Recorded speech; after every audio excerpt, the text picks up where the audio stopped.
Good morning. In the United States Senate, we often have heated disagreements over important issues facing our country. Even in the Commerce Committee, which has a long-standing tradition of reaching bipartisan compromise when possible, we don't always see eye to eye when it comes to contentious issues. But today we're here to address an issue that I'm sure we can all agree on. Unwanted, abusive, and illegal robocalls have got to stop. Unsolicited robocalls consistently rank among the top consumer complaints to the Federal Trade Commission and the Federal Communications Commission. Beyond just being annoying, many of those who send out unwanted robocalls do so with the intent to defraud consumers.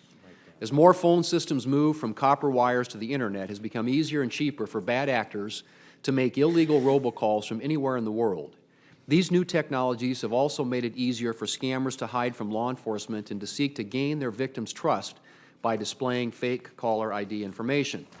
Known as spoofing, this technique allows a fraudulent call to show up on recipient's caller ID as a number within their area code or even with many of the same digits as their own phone number, making it appear like a trustworthy local number. I'm sure that many of us, as well as many of our constituents, have experienced this phenomenon. The goal of scammers using spoofed robocalls is often to get money out of unsuspecting recipients, and some of their methods can be particularly malicious. For instance, given that yesterday was tax day, one common scam, especially at this time of year, is the IRS scam. This scam involves a caller pretending to represent the IRS in order to scare the victim into providing money or personal information to avoid phony tax penalties.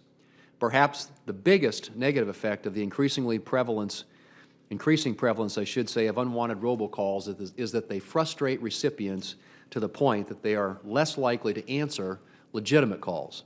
It's important to remember that robocalls are not inherently negative. Many important services are carried out via robocall, where companies and call recipients have pre-established relationships and where the consumer has agreed to participate in these types of calls. Indeed, some entities like hospitals and pharmacies use robocalls to remind a patient of an upcoming appointment or that a prescription is ready for pickup.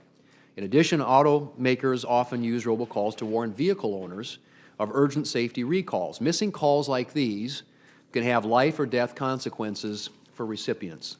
Today we have the opportunity to hear from enforcement officials responsible for combating illegal robocallers and from industry representatives who can speak to new methods for preventing consumers from receiving unwanted calls in the first place.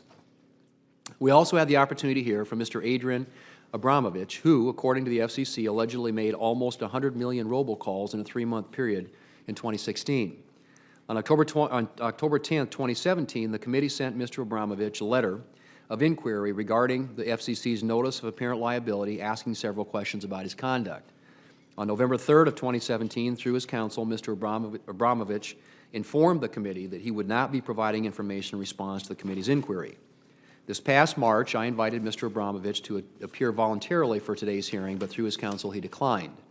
In light of Mr. Abramovich's decision to decline the committee's invitation and refusal to provide information in response to the committee's inquiry, a subpoena requiring Mr. Abramovich's appearance before the committee was issued.